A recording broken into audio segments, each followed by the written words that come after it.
جنۍ چې دکاندار سره غلط کار کړی دی او دا کار هم په پېښور کې شوی دی چې دکاندار ته وایي چې ته ماته مفت جامې راکړه زه به ستا په کار راشم. ویډیو به هم تاسو سره شریکه کړم خو د دې ښځې یو څو خبرې چې دی دغه دکاندار سره کړي دي. کله چې دا دغه دکاندار ته ورننوځي نو هغه ورته وایي چې ستا څه په کار دی. بیا ورته دا وایي چې زما یو جوړه جامې په کار دي ما ته یو جوړه جامې راکړه او ستا چې هر څه ضرورت وي زه به یې پوره کړم. خو هغه ورته وایي چې زه ستا هېڅ ته هم ضرورت نه لرم او ته داسې وکړه چې که ستا هر څه په کار وي ته ما ته پیسې راکړه. دوستانو د اختر په ورځو کې زیاتې ښځې چې وي هغوی شاپینګ دپاره وځي او د دغه شاپینګ په بهانه باندې دوی دکاندارانو سره غلط کار ته هم زړه ښه کوي، یعنې هره بې شرمي بې حیایي او بدکاري ورسره هم کوي. خو دوی غواړي چې موږ د دکاندار نه څه مال مفت راوړو او داسې ټولې ښځې نه وي، البته ځینې ښځې وي لکه دا ښځه چې وه دې هم په همدغه سوچ او همدغه فکر باندې د دکاندار خواته ورغلې وه چې دکاندار نه دغسې سامان راواخلي او خپل زړه چې دی په دې باندې خوشحاله کړي او د دکاندار زړه ځکه خوشحاله کړي چې هغه ته خپل جسم ورسپاري.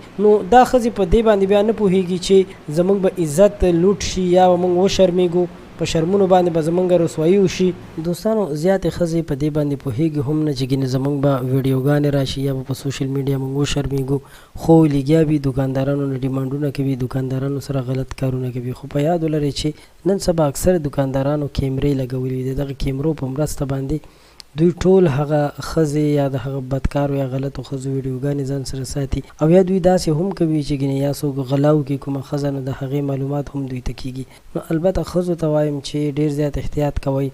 دا بېهودګیانې چې کومې تاسو شروع کړي دي دا پرېږدئ، دا هېڅ فایده نه کوي. خپل آخرت هم خرابوئ، دکاندارانو آخرت هم خرابوئ، ځکه چې هغوی دوی سره دغه کارونه کوي، دغه کارونه ورسره خوښوي او کوم چې بدکاره دکاندار وي هغه هم بیا دغه کار ته زړه ښه کوي. نو پکار ده چې دې غلط او ناروا کار نه توبه ویستل شي او داسې بېهوده کارونه ونه کړی شي.